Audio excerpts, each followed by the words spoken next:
Hello. So I have been seeing a lot of people on Twitter asking for tips and perk builds for this killer, the Executioner, also known as Pyramid Head. I have been seeing a lot of questions about how people can get started playing him. They're not really sure which perks they should use or what add-ons they should use, or even just how to get started with using his power. And I can understand it can be a little bit overwhelming to look at his kit and see all of these things that he has, and it could be a little bit confusing, but really his kit is just a lot of small, simple things that build up to a bigger, complex picture. Um, but anyways, this is my main killer. I love this boy to death. I put a lot of time into him. I don't claim to be the best Pyramid Head player. I don't play competitively. I don't play in tournaments. I play on a very casual level. So that's kind of the player base I'm trying to help out with this little, I guess, quick start guide. I really want to try and help people figure out where they should be starting. Maybe they don't know too much about his power and they want to learn more about it. Maybe they're not sure which perks they should be using, so I'd like to go over some of the things that I like to do when I play him, some of the little bits and tech that he has, some of the perks that I personally like to use when I play him, and just really try and help people kind of get their head around his power and give them a good foundation to start if they are interested in picking him up. So I'm just going to start out by talking about Pyramid Head's main ability, the Rights of Judgment. This is what happens when you press the power button on whichever platform you're playing on. When you do this, you will see that bar at the bottom of the screen fill up, and you are activating his, they also call it Torment Mode. When you do this, he does a 1 second wind up animation, and he will slow down to about 110 movement speed after the animation is finished, so the same movement speed as Hag, Spirit, Trickster, and he will drag a trail in the ground behind him. You'll also notice that the camera movement speed is considerably slowed down, so that is something to keep in mind when you're doing this. You are a little slower and your camera is not very movable, so you do need to be aware of that. Now, when you leave these trails on the ground, survivors can step on them. When they do step on them, you'll notice that they emit a killer instinct notification. They also make an injured sound, although they do not become injured, and this will also inflict torment on the survivors when they step on those trails, and you'll notice that you can tell that that happens when they get that barbed wire icon around their character portrait. When a survivor steps on a trail, you can either use this to kind of tell where they're going to be pathing to based off of where the killer instinct is, or you could attempt to go for a read with his Punishment of the Damned. Another thing to note about the trails is that there are certain zones where you can drag them and leave them where they will stay on the ground for 75 seconds by default. This can be extended with add-ons, but there are also some zones to be aware of called restricted zones, and this is going to be any area that's too close to a generator or a hook or even the hatch, where the trails will disappear almost immediately. After you drag them, they are only there for about 3 seconds, so you cannot just leave a trail by a hook or by a generator. Now, when a survivor is inflicted with the Torment status effect, when you knock them down into the dying state, you'll notice that they now have the option to send them to a Cage of Atonement. Now, this is an alternative hook state. Anything relating to hook perks, so that's on both sides, killer and survivor. If you're playing killer, you will not get Pop Goes the Weasel off of this. You will not get Barbecue Aura reading. Devour Hope will not work with this. Nothing relating to hooks will be affected. It's as if you're doing a hook and all of your hook related perks are completely disabled. And this also works for the survivor side of things, so that's something to keep in mind. Survivors, when they are saved from the cage, they do not have borrowed time, they do not get decisive strike, off the record. Even the base kit endurance and haste does not work on cages. And you can also tell where these cages are going to spawn if you are familiar with, say, like Pig Box spawns or Freddy Clock spawns. When you send a survivor to the Cage of Atonement, they will always spawn at the farthest possible cage spawn that the map will allow from where Pyramid Head is. So if you wanted to find that person straight out of a cage, then you would have to walk all the way to the other end of the map. This can be a little challenging if you're on a two-story map like the game or RPD, because the cage spawns can be a little bit more inconsistent on those. But when a survivor is rescued out of a cage, they do emit a loud noise notification, which you can then use to either go pressure the uncager, or if you so choose, you could go tunnel the person straight out of the cage, since they do not have any of those protective perks on them. That is considered one of his more optimal playstyles. Is you hook someone who's tormented, as soon as they get unhooked, you chew through whatever endurance they have, or just wait it out, and then you cage them immediately, and then that person is now dead on hook, can be taken out of the game very quickly. This killer really excels at getting someone out of the game fast. It's kind of, in my opinion, a bit more of a boring play style. I don't personally like to do it unless I'm in a position where I need someone out of the game quickly. You know, gens are flying and I need a kill, I might resort to that. But I don't like it when it's done to me, so I definitely try to not do that to other people unless I'm in a position where I absolutely need the pressure. Now, you will also notice when a survivor that has been previously tormented is sent to a Cage of Atonement, they lose their tormented status effect on their character portrait, so they are no longer tormented when they are saved from the cage. If the survivor that uncages them is also tormented, they also lose their torment status effect. So that can be used to tell if you should be caging versus if you should just maybe hook that survivor even though they're tormented. Because if you send them to a cage and somebody else that is maybe dead on hook uncages them, they lose that torment status effect, and then you lose that potential final judgment or that cage. So you definitely want to be careful about your decision making and thinking about whether or not you should cage that person, because then you're allowing the other survivors to remove their torment as well.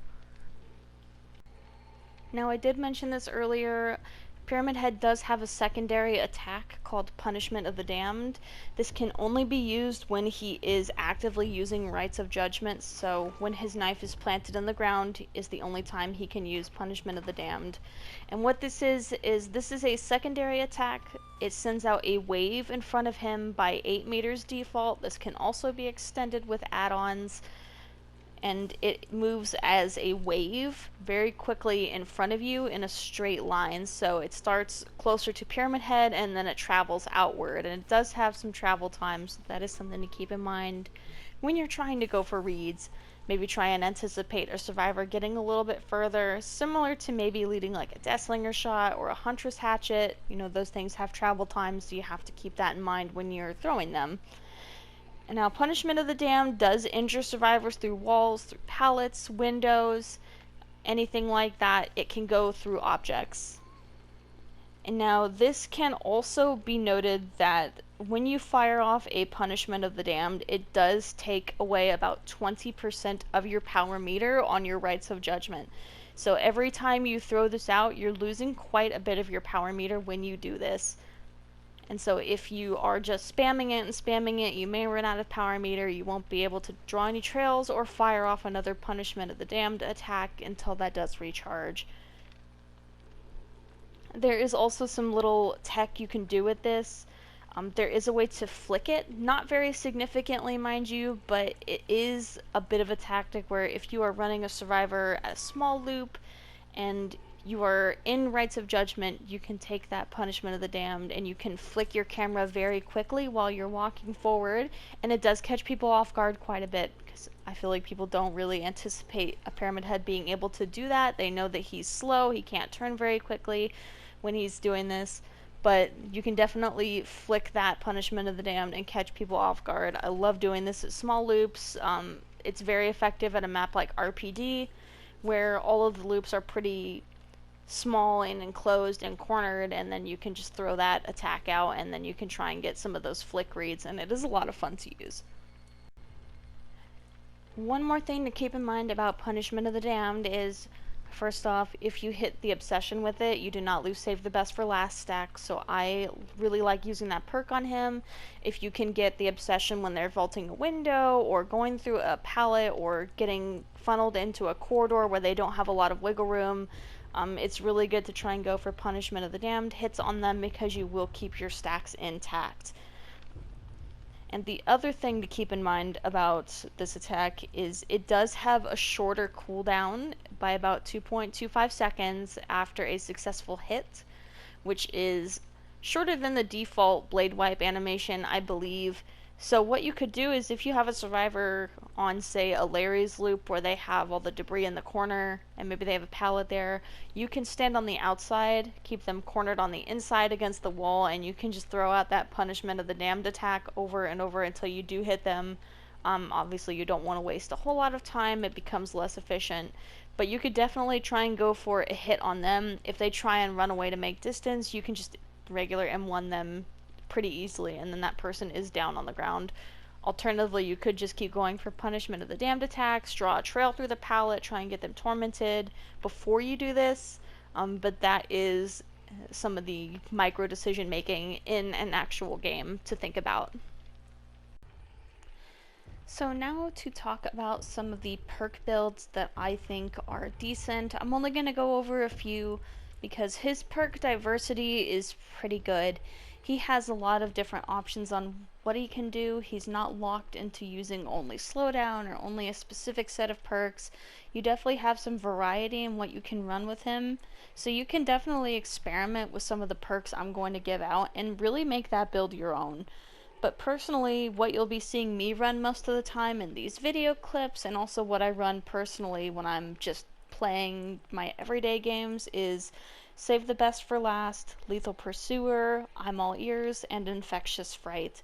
I like this build because it's a good all-around build. It does not contain any slowdown. I don't feel like I need it if I have enough pressure up, because if the survivors are going down quickly in chases and they're getting caged and they're getting hooked, then people are naturally just going to be not doing gens, or they're going to be healing. So I like this because it gives me that edge over the survivors to end my chases quickly. And just my logic behind this build is starting with Lethal Pursuer. I can see where everybody is at the start of the trial. I can see which gens they're going to be working on. So I know where to go and where to path myself, where I can initiate a chase as soon as I start in. I can get that pressure and that snowball going right away. Once that person is downed, I can then go and pressure the generators that I saw people spawn by. I can go kick them off of it and start another chase right away. I'm All Ears for this build is just good for getting those Punishment of the Damned reads, and Lethal Pursuer does extend the aura reading, so it gives you a little bit of an edge on that. It also helps to know when a survivor is just leaving a loop and holding W, because then you know you shouldn't just be firing off Punishment of the Damned, you should just be holding forward, following them to catch up and to close that distance. Now, Infectious Fright is what really ties this all together, because this is one of those tools that is used to know when you should be caging versus when you should be hooking. Because if you have a survivor tormented, you knock them down into the dying state, Infectious Fright goes off 1-2 times, you know you should probably cage that survivor because you know exactly where those other people are, and you can immediately start your next chase while that person is in a cage or losing a hook state, quote unquote. Alternatively, for a beginner player that maybe wants to just start out playing Pyramid Head and wants to learn his fundamentals and get better with chase with him, I would take this build for the reasons stated above, and I would swap out Save the Best for Last for Barbecue and Chili, because at that point you are then rewarded for getting hooks, and you'll also know when to go get into your next chase. If you are adamant on using slowdown perks, this is definitely an option, although because of his power and his torment state, I would avoid perks that are revolved around hooking survivors. I would avoid Pop Goes the Weasel, I would avoid Scourge Hook perks, although you can use them because you're not going to be caging all of the time, you are still going to be hooking survivors, so if you are going to be, better to put them up on a Scourge Hook. But that being said, I would really go towards passive slowdown, so perks like Deadlock, No Way Out, Corrupt Intervention, or Discordance. I did include Discordance here because that little bit of tracking is always a help. Deadlock will slow down perks naturally. No Way Out is great if you get all 4 survivors hooked before the end of the game. It does give you a little bit of that extra time before the survivors can open the exit gate, and it can net you 1 or 2 extra kills. And Corrupt Intervention is just a good early game slowdown perk if you're not confident in your chases. Now I have one more build here I'd like to talk about, and this is just a loadout consisting of base game perks only. So if you are newer to the game and you don't have a lot of the killers and you don't have a lot of the teachable perks unlocked, this is something just to throw together just to help you out to the best that you can with what you have. And that is Jolt, Sloppy Butcher, Whispers, and Bitter Murmur, or you could also include Shattered Hope in this build as well. So that is going to wrap up this video. It did go a little bit longer than I anticipated for being a quick start video, but I wanted to cover most of the bases for his power and things you could do with him. I definitely didn't touch on everything. There's a lot of little details that you should be thinking about. You know, I didn't necessarily talk about when you should be caging versus when you should be hooking. You know, when you should be using Punishment of the Damned versus when you should not be. There's a lot of things that go into this killer, and a lot of them just come from playing him and practicing with him and getting better at those reads and learning when to make all those little micro decisions. This is definitely not a super long thought out guide. It doesn't cover every single aspect of what you should be doing when you play him, but I definitely hope it helped out people getting started. And the rest will just come naturally as you play him. So thank you guys for watching. Really appreciate it. I'm sorry it's a pretty basic, simple guide. But yeah, go have fun. Go play Mr. Triangle Man. Go kill some people.